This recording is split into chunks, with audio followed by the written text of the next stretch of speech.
It's mid-year sale on Shopee from May 25 to June 6. Use MAYSHPIA to get 100 pesos off with a minimum spend of 400 pesos if you're a new user.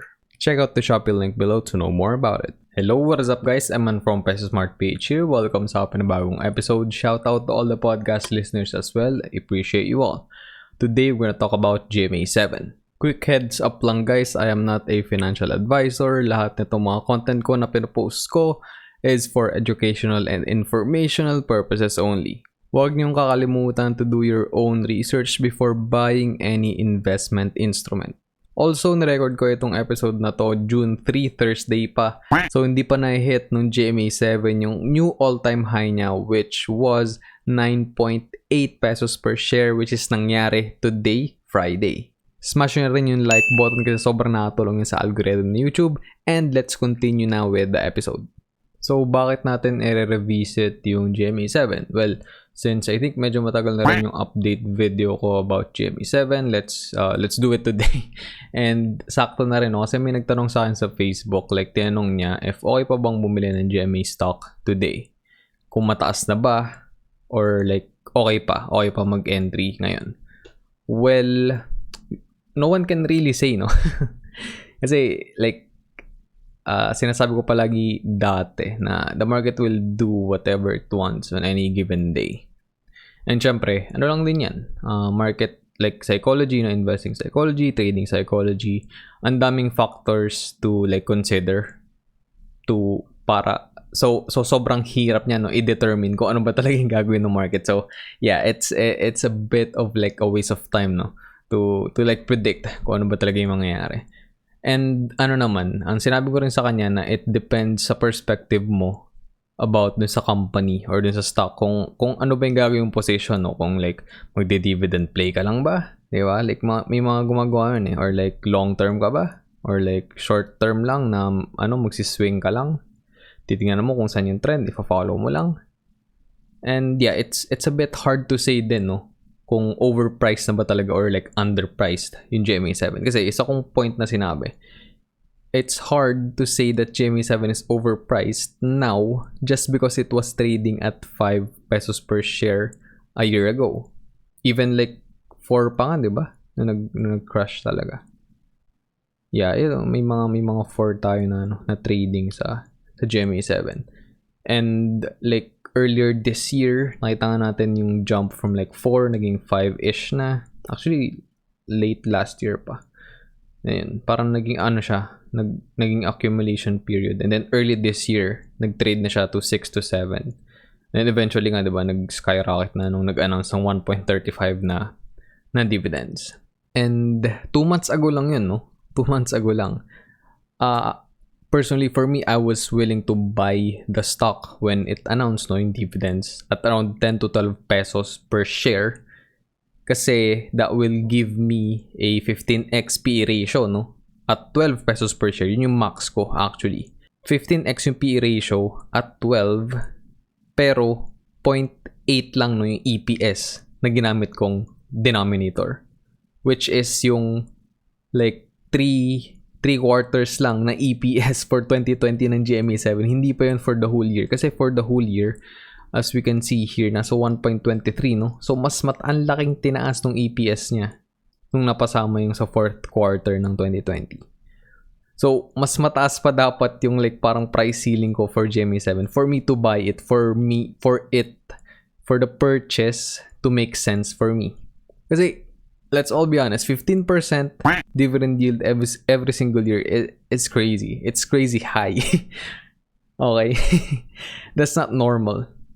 Kasi mga big conglomerates dito sa Philippines, mga malaking companies, mga established companies, yung range lang talaga niya is around 4 to 5%. Masaya ka na doon. And then, syempre, yung mga iba like DMC, SEC, SPC na around 7% to 8% yung binibigay nila every single year. So, that's pretty good if you have that stock as well. Pero syempre, di ba, nakikita nyo yung, kumbaga, parang price trend din ng mga stocks na yun. Like, tumataas na rin sila kahit papaano. Although, yung DMC hindi masyado. Yung SEC tumataas na, like, nasa 14 something na siya nag-close kanina. SPC, 11 point something. Currently, no, yung EPS nga ng GMA7 is 1.23. which will give a 15x P ratio for GMA7 if the shares goes up to 18.45 pesos per share. So we're only halfway the price, that price point. I'm not saying na it will go up to that level, but it's possible. And syempre, it's possible to go back to like 5 pesos per share, 4 point something pesos per share. That's also possible. We don't know. Pero kung like i-consider natin yung fundamentals currently ng GMA7, since they don't really have that big competitor na player sa market, sa industry nila, which is ABS-CBN, they will dominate this market like for the years to come na walang ABS-CBN. But I truly believe na mawabalik yung ABS-CBN like in the next couple of years. I'm not sure when, but I just have a hunch na mababalik yung franchise sila.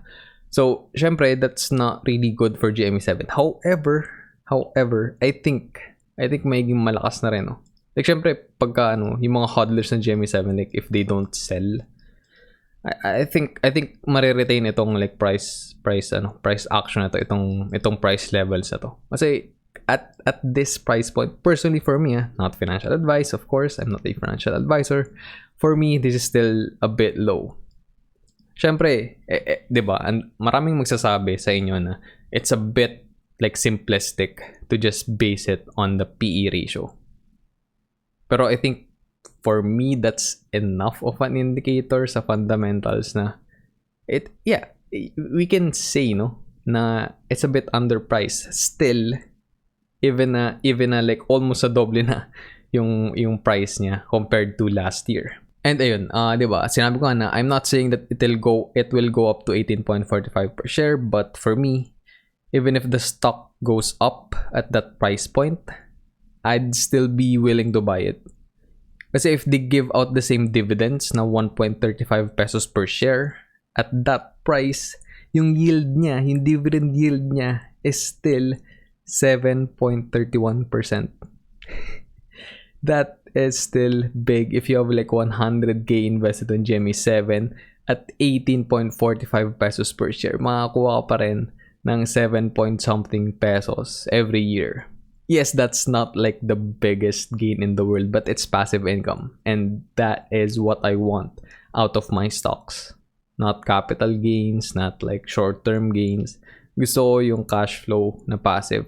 And yes, it's still possible na bumaba yung dividends sila, like sabihin natin like yung nung 2020, 'di ba? Sabihin natin 0.30. Ang laking like dagok nun, 'di ba? I'm pretty sure na grabe yung pagbagsak ng stock na to if like 2022 i-announce sila ng dividends is like 0.30 lang, 'di ba?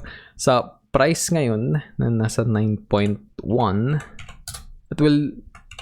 it's still fair, no? Okay.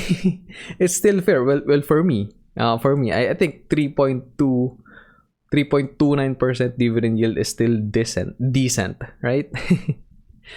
Parang parang sobrang ano bang term doon? Like we're like taking for granted yung like ginagawa ng stock na to currently. And yes, hindi naman talaga sigurado na 1.35 pesos per share ulit next year yung ibibigay na dividends sa GMA7, but most likely ganyan ulit yung ibibigay nilang dividends. Kasi kung titingnan nyo yung numbers, 1.23 na yung EPS nila for the whole year of 2020. For 2021, first quarter pa lang, nasa 0.41 na. So if you compute that, sabihin natin, same lang din yung gagawin niya for the next 3 quarters. Times 4 mo lang yan, nasa 1.64. So, pwede pa nilang taasan yung dividends for next year. Kasi 1.23 lang yung EPS, and then ngayon 1.64 na. Right? That's earnings per share, by the way, yung EPS. So, yung prediction ko nga is around like 2 pesos. And kinompute ko na rin naman, it's gonna be possible. Kasi nasa 3 billion lang naman, no? So, 3361047 yung outstanding shares. So, kapag bibigyan mo siya ng 2 pesos per share, nasa 6 billion lang. 6 billion yung gagastusin nila. currently yung retained earnings, well, this is for the end of 2020, di ba? Kung ito yung ginamit for the 2 peso dividend per share, kaya pa nilang bayaran, may matitira pa rin sa retained earnings sila. Eh, syempre dito, nabawasan yung retained earnings, naging 2 billion na lang kasi nagbayad nga sila ng 1.35 pesos per share na dividends for 2021. So, nabawas na yun agad. Diba? Ito, diba? 7 nung 7 nung 2020, fiscal year ended, and then period ended kasi March 31 na. So, 2.6 billion. So, diba? 2.6 billion ngayon. Eh, ang net income na nakuha for the first quarter is 2 billion din. So, assuming na ganito palagi yung income every quarter, magiging 8 billion yan. So, i-add mo pa dito. Magiging around 10.6 billion yung retained earnings sila. So, meron ka pang around, sabihin natin, saktong 10 billion.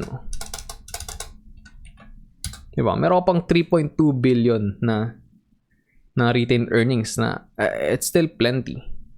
And, sige, dubious na dubious forecast. Sabihin natin mas mataas pa sa 2 sa 2 pesos per share yung dividends ng GMA7. Pero syempre if ma-replicate ito every quarter, kung 2 billion flat palagi every quarter yung net income. Kasi syempre kung mas mababa dyan, like sa second quarter, sa third quarter, and sa fourth quarter, or like mag-take in sila ng losses, which is I think hindi naman possible or hindi mangyayari, yun, mababago syempre. But, if ganito yung trend, or even ma-increase pa nila, yung numbers na to, I think 2 pesos is like, is still, is possible, and I think maliit pa nga yun. Kasi diba, kung kinupit natin, nasa 3 point something pa.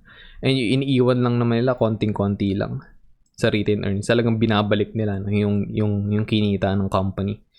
And, naman, kaya sila nagbigay ng maliit na dividends for 2020. Kasi diba, nag-start yung pandemic diba?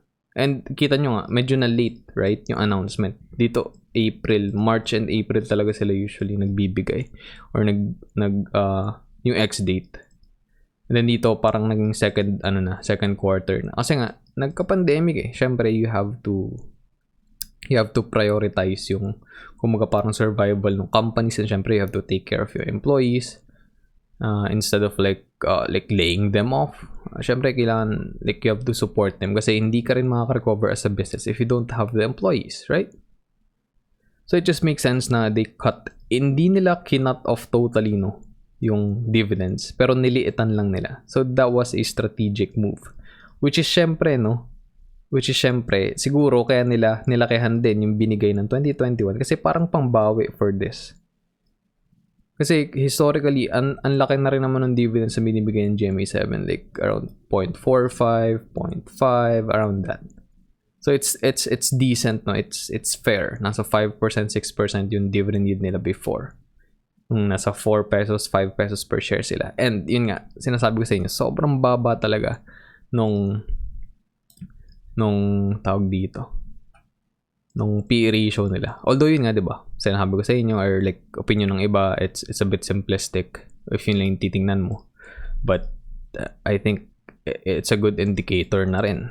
Lalo na sa mga like bago nag-i-invest pa lang, na hindi naman like marunong pa like tumingin like fully ng fundamentals ng isang company, and like hindi pa nila alam kung alin yung gagamitin lang, kumaga parang formula how to compute or how to calculate yung intrinsic value ng isang stock, ng isang company, right? So I think that's a very good indicator ng ratio yun. And ito nga, nag-close siya at 9.1. Yung upside niya is nasa 3.3% na lang. And as I've said again and again, hindi naman yung upside ng capital yung habol ko for GMA7. But I believe na tataas pa rin yung prices niya. So, parang ito pa lang yung base natin sa ngayon. Kasi, di ba, imagine, kahit magbigay lang sila ng piso na dividends per share next year. Like, itong price ito, if ma-retain natin to the whole year until mag-announce ulit sila ng dividends next year, tataas yan syempre kapag nag-announce sila ng dividends. Pagkakaguluhan ulit yan ng mga gusto mong bayaran ng dividends. And then, ayun nga, dividend sila 1.35 for this year. So I don't think they will give out another dividend payment this year. So next year na ulit yan. And every single year nagbibigay talaga sila, walang palya since 2008. Na-list sila sa PSE 2007. Then sa profitability, as we can see here. So 2016, lumiit nung 2017. Lumiit ulit nung 2018. Then 2019, lumaki, nakabawi ng konti. Then yun nga, drastic change nung 2020. Kasi nawala yung ABS-CBN. And yun, yung average growth rate nung income nila is negative 8.52%. So ito yung sinasabi ko, di ba? Kung makabalik talaga yung ABS-CBN, I mean, this income will take a hit. That's for sure. And most likely, babalik sa dating prices. Yun yung forecast ko or like parang prediction ko. But syempre, hindi naman yun. Hindi tayo sigurado kung yun talaga mangyari, but that's just my opinion. That's how I see it. So I think babalik siya around 6, 5, 4 or whatever. So bababa siya kapag ka bumalik yung ABS-CBN. I'm pretty certain with that take. So sabihin natin, maging ganito ulit yung parang income nila every single year. I think they'll still give consistent dividends and it's still respectable. Yung dividend yield 3, 4, 5%, that's fair. And then punta tayo sa ratios, no. So ito naman sa current outlook sa stock and sa business. So EPS nga nila 1.23, no. So yung current PE ratio niya is 7.4. So I know na may mga nagsasabi din na bakit 15 and below dapat nakabase yan sa standard nung industry. Well, wala namang industry players na listed sa PSE, kundi GMA7 and ABS-CBN. And yung P ratio ng ABS-CBN is negative. So walang standard. So we can just put it out there na 15 and below yung ideal for like all of the stocks in general. But yeah, I know na factor pa rin talaga kung ano yung average sa isang industry. But ayun nga, wala tayong data na i-compare. So I'm just sticking with 15 and below. So it is still way below 15. And yung trailing EPS din pala is nasa 1.56. So kapag 1.56 mo yan, nasa 5.83 yung P ratio ng GMA7 currently. My take, it's still undervalued. Say 1.23 na EPS is like for the whole year of 2020. Yung trailing is like for the last 12 months. So kasama dyan yung first quarter.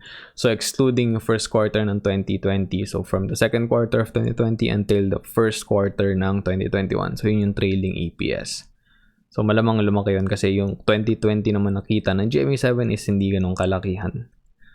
And then yung PEG ratio, it's sitting at 0.34. I think, yeah, that's pretty healthy na rin naman. Kasi nga, di ba, as we all saw, di ba, nakita natin dito na ang laki nung ginump nung income from 2019 to 2020. And yeah, kahit pa paano naman, lumaki ng 300M yung kita nila from 2018 to 2019. So, hindi nag-continue yung trend na pababa yung kanilang income from 2016. So that's good. And then yung price to book value medyo mataas siya, no. Okay, so Investopedia lang din tayo. So key takeaways na lang. PB ratio measures the market's valuation of a company relative to its book value. So the market value of equity is typically higher than the book value of the company. So yeah, kasi syempre tinitrade yung equity. And then yung price to book value ratio is used to value investors to identify potential investments, and yung PB ratios under 1 are typically considered solid investment. So ganun lang talaga siya. Like dapat 1 and below.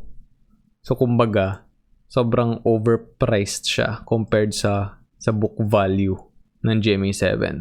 Pero may nakita rin ako na definition na ayun nga, pagka mas conservative ka na investor and you don't want to take on that much risk, dapat ang sundin mo is 1 and below. Kasi diba, this is like way above 1, 3.45, and it's even above din sa target natin na 3 and below. But I'm sticking with 3. But yan, yung sinabi nga ng Investopedia, if you wanna follow that then. Kasi kung titingnan nyo, medyo mahirap gawin yun. Diba? Ito, hindi ka bibili ng PLDT kung susundin mo yun. Hindi ka bibili ng SPC kung susundin mo yun. Actually, hindi ko pa nababago. 11.6 na to, diba? Hindi ka bibili ng SCC kung susundin mo yun. Right? Marami kang mami-miss out, kumbaga.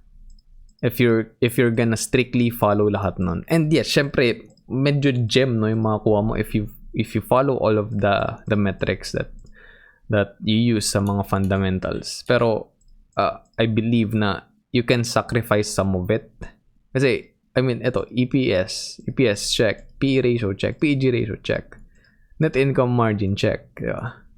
Profitability check, growth check, economic moat check, right? Dividend yield, check. 5-year average dividend yield, check. 5-year dividend payout ratio, check. Pero hindi ka bumili ng stock dahil lang hindi mo, na-complete ito, kumbaga, or like hindi na-hit yung target mo for one single metric. So yeah, it's still up to you. Syempre, di ba? I'm just here like parang guide nyo, no? And I'm just sharing yung ways ko kung paano ako pumili ng stock. And yun, I'm firm sa belief ko na GMA7 is still a bit undervalued currently. Lalo na dun sa, yun nga, wala namang kasi silang competitor and wala yung ABS-CBN. So, I'm gonna stick with that. And then, eto, yung maganda kasi sa GMA7, they don't have a lot of debt. They don't take on that much debt. So, even if like, ano bang magandang scenario? Okay, wala akong maisip na scenario. But yun, sa books ng maraming investors, kay Warren Buffett and sa ibang mga value investor, ay talaga nila mag-invest sa isang company na maraming utang. Right? Kasi they're just continuing yung operations dahil may utang sila. Dahil ginagamit nila yung pera ng ibang tao, hindi dahil dun sa cash flow na nakukuha ng business na yon from their operations, from the services that they offer to other people, to other businesses.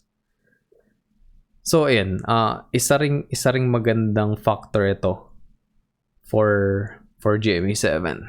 Kasi yung debt to asset ratio, 40% below, 1.92% lang. Yung total assets nila, 26.3 billion pesos. Yung total debt nila, 505 million pesos lang. Halos non-existent. However, ito, yung debt to equity ratio, 1 or below talaga, no? Yung ideal. But it's still close. And sabi ko sa inyo kanina na you don't have to strictly check all the boxes ng metrics na fina-follow nyo. Majority nun, if okay, and if you're comfortable, no, dun sa stock na hawakan mo talaga, and if na-define mo kung bakit mo binili yung stock, then it's a good buy. And yes, it probably is not a good buy for, let's say, example, for a day trader. Kasi masyadong mataas yung price ngayon. Diba? Yung technical analysis, yung indicators na sinasabi ng technical analysis, it's not a good time to buy. But that's for traders. Kaya dapat nagsiset kayo ng goal, no, when you buy a stock, when you invest your money. Dapat na-define nyo, ano ba talaga kayo? Long-term investor ba kayo? Day trader ba kayo? Scalper ba kayo? Kasi yung scalper naman, medyo mahirap siyang gawin sa PSE kasi like, lalo na ngayon, like 4 hours lang nagtitrade, 4.5 hours lang, 9:30 to 1 lang. So, scalping is not an ideal strategy sa trading sa PSE. So if you're into that, maybe you can go to crypto kasi 24/7 pwede ka mag-scalp doon. pwede mo gawin yung scalping mo doon, scalping trading. Pero pwede rin swing trading, no? So you just follow the trend. But yeah, ang mahalaga palagi, you have defined your goal as a trader, as an investor, and ano ba talaga yung time horizon mo. Diba? Yung mga day traders, like, sa isang araw yun, nagte-trade sila. Bumibili sila sa isang araw, then, like, almost always the same day nagbebenta sila. And then, pagka swing trader ka, it usually lasts for, like, a couple of days. Minsan, isang araw lang din. So, yeah, depende nga dun sa pag-swing, no, nung price trend or, like, nung price action ng isang stock. And then kapag long-term investor ka, syempre, like, you just buy the stock and usually you're just peso cost averaging. And then, pag naman dividend investor ka, same thing. You just buy the stock. You don't really care. Well, you kind of care how much the dividend yield is, no? Kasi it won't make sense if you DCA or like if you peso cost average isang stock na ang binibigay lang every single year na dividends is around 1%. That doesn't make any sense. Hindi mo pa natatalo yung inflation. Lalo na ngayon, medyo mataas yung inflation natin. Okay? So, you still have to look at the price. Pero if you like DCA, you don't really have to parang overthink, no? Kung, am I buying at a high price? Am I buying na ba sa dip? Mababa na ba to? Ito na ba yung bottom? Don't do that. Like, sobrang perfect mo na trader if you always buy at the bottom, yung pinaka-bottom talaga, and you buy na sa highest price. For me, that's gambling, okay? Yung mga matatalinong trader and yung mga galing na trader, they know when to take their profits, they know kung kailan sila bibili, and they know when they need to cut their losses. But yeah, for me, I don't do that. Although I apply na simple technical analysis sa mga purchases ko kasi nga na-involved din ako sa crypto and I had to like teach myself or like learn how to like do basic TA, and I think accurate naman no yung mga indicators, although hindi palagi, but it's still, you know, it's something. So yun, it's sort of a guide na rin if now is like a good time to buy, no.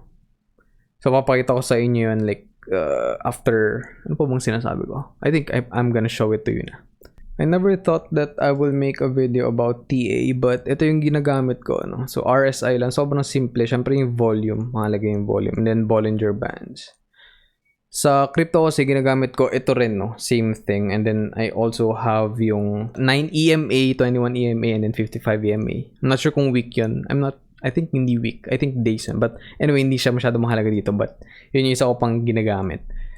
So yeah, kung titingnan nyo dito, no, let's say dito tayo mag-start. Actually, nasa 1 hour ako. Pwede mo rin gawing 4 hours kasi like parang 1 day na lang din yun. But I still use 1 hour as a time frame. So, kung titingnan mo, no, yung RSI dito, nasa 30.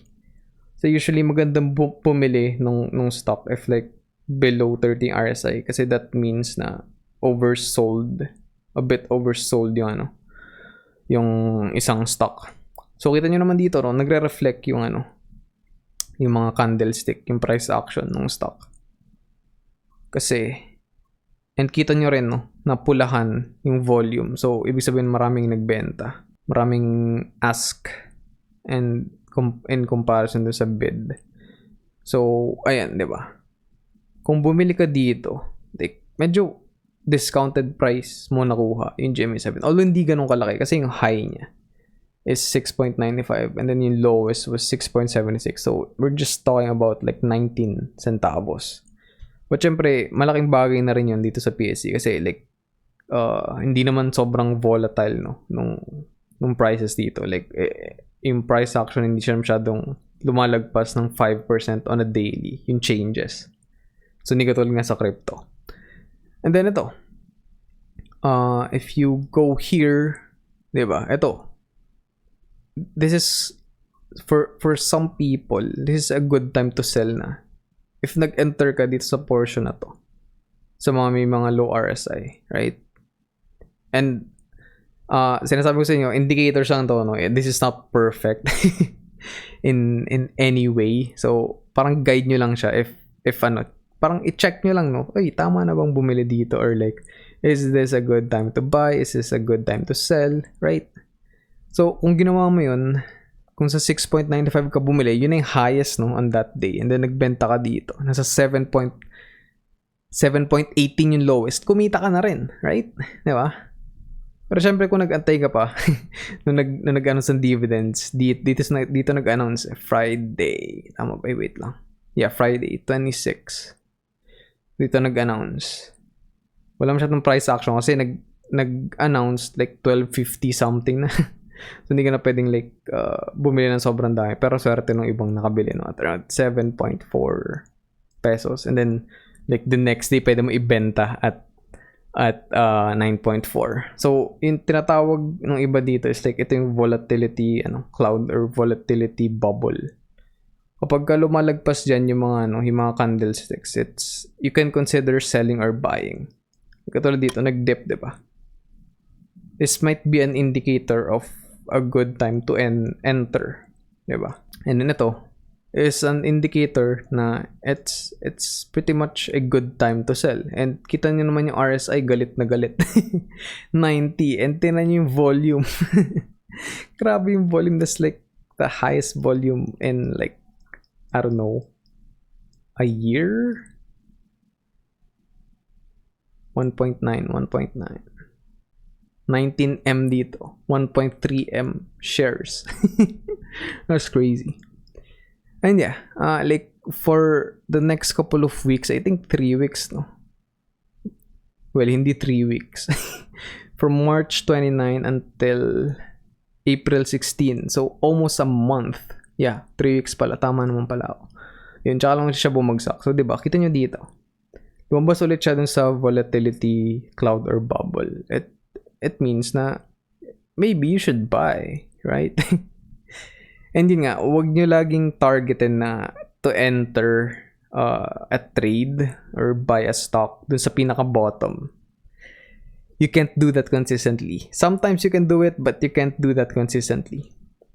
Kasi kita nyo dito, yung lowest was 7.51. Hindi na ulit natin yung nakuha. Like, ever. Right? Like, ever. And if you bought even here dun sa second day after like sobrang dami magbebenta kasi dito kasi mga nag-dividend play lang. And then the next day, no, kung sa lowest ka, kahit highest nga, 8 ka nag-enter dito. Kasi nasa labas pa rin siya ng volatility bubble. If you go back now here and you sell, mataas yung RSI, 79, lumabas sa volatility bubble, a good sign to sell, kita ka na rin. Di ba? Yung highest was 8.36. Hindi, mali. Yeah, 8.36. Lowest was 8.03. Siyempre, huwag ka doon magbenta. Luwi ka pa dun sa, dun sa fees. Pero yeah, if you waited pa din for a day, pwede ka magbenta 8.43 and then eventually nga, diba, nag-9 na siya ulit. Saan ba nag-9? Well, hindi dito. Dito. Yan, diba? Nag-9.35 nga eh. Like recently, like a couple of weeks ago. So, yun. So, yan yung mga, like, kumbaga parang ginagamit ko na parang indicator now. If I wanna buy. Kasi I don't sell stock, may stocks naman eh. I just hold it for the long term. Kasi gusto ko nga yung what do you call this? Yung dividends. So, same thing, no? Tingnan natin yung SPC. Okay, tumaba na yung video, but anyway. Yan, diba? Kung dito ka bumili, kahit nga dito ka lang, diba? Sobrang sideways lang nagtitrade. Wala masyadong price action. Then, yun, nag-announce sa dividends. June 9 yung ex-date. Boom!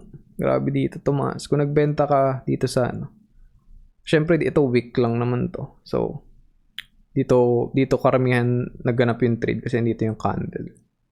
So, ito ako nagbenta around 11.78. Right? Hindi pa rin natin yung nakuha until now. Highest was 11.62. Yeah, 11.62 yung highest. And then, syempre, eventually, come June 9, bagsak to. Same thing din sa price action ng GMA7. But of course, pwedeng hindi rin mangyari yun. Diba? But, yun yung plan ko. I'm gonna buy on the X date. I'm gonna place some limit orders na siguro mag-hit. Let's say, sabihin natin. Ano ba yung huling? Trading 11.52. Yeah, pwede tayo mag-place ng order siguro, sabihin natin 11.5, 11.25, hindi pa 11, 10. 10.5, 10.25, 10 pesos, 9.75 and 9 point something, whatever. Para like ma-hit lang yun, no? Habang bumababa, kumbaga nag-average down ka pa rin. And syempre, it requires some capital to efficiently do that. But, if you have 10K, pwede mo hati-hatiin. Like, 2.5, 2.5. Or sabihin natin, 3K, 3K, diba? Tatlong trade. It's really up to you. And yun nga, ang mahalaga lang palagi is nagpaplano ka. But yeah, to clarify, I'm not a trader. I'm just using I'm still not a day trader like a swing trader. I'm just using itong technical analysis since yun nga natutunan ko rin because of crypto. I just use this para maka-enter ako dun sa isang stock. Makabili ako ng stock na dividend paying na medyo mababa yung prices, no? Like, ayoko nang habulin to. Ito, di ba? Yes, ilang percent din to, like 0.6 divided by blah blah, whatever. 4%, 5%. Yes, I'm gonna mess on that, but I'm just gonna buy pag nag-dip. And kapag like ang dami nagbenta. So, yeah, madadrive talaga pa ba yung prices. And I'm gonna take advantage of that kasi mababayaran na rin naman ako ng dividends itong SPC. Because I have some SPC stocks. And dadagdagan ko lang yung position ko. Kasi I'm pretty sure na they will give some more dividends next year. Alright guys, I know na medyo napahaba na tong episode na to, but I really hope na may natutunan kayo. Lahat ng mga ginagamit ko, BPI Trade, Investagrams, PSC Edge, lahat ng mga link niyan is matatagpuan sa description sa baba. So if you want to use it, just find it there sa description and click yung mga link. So lahat yan may mga link. And syempre, if you want to learn more about investing in depth and if may mga questions kayo and if you want to schedule a meeting with me, please make sure lang no, na you're available din sa sineschedule nyo na meeting. Kasi like, I've experienced some people who schedule a meeting and then walang like heads up na they won't be able to make it or like malilate sila. So, that's a complete waste of my time. So, yeah, just please make sure na you're available dun sa date and time na sineschedule nyo. It's free. Even though it's free, you still have to respect my time. Okay? So yeah, just a friendly reminder. So yun, click nyo lang yung link ko, yung beacons link ko dyan. Mararoute kayo sa Calendly link if you want to schedule the one-on-one session. And syempre, huwag nyo naman kalimutan smash yung like button if may natutunan kayo kasi sobrang nakakatulong yun sa algorithm ng YouTube. And if you're new to the channel, smash nyo na rin yung subscribe button and ring the notification bell para wala kayo ma-miss out sa mga uploads ko every Monday and Friday, sometimes Wednesday. Connect with me na rin sa mga social media platform ko, TikTok, Instagram, Twitter, Facebook at emanpsph. And if you want to support the Peso Smart Page channel, you can click the link down below para sa channel membership. Thanks again for watching and listening everyone. Stay safe. I'll see you on the next episode. Always remember, be Peso Smart.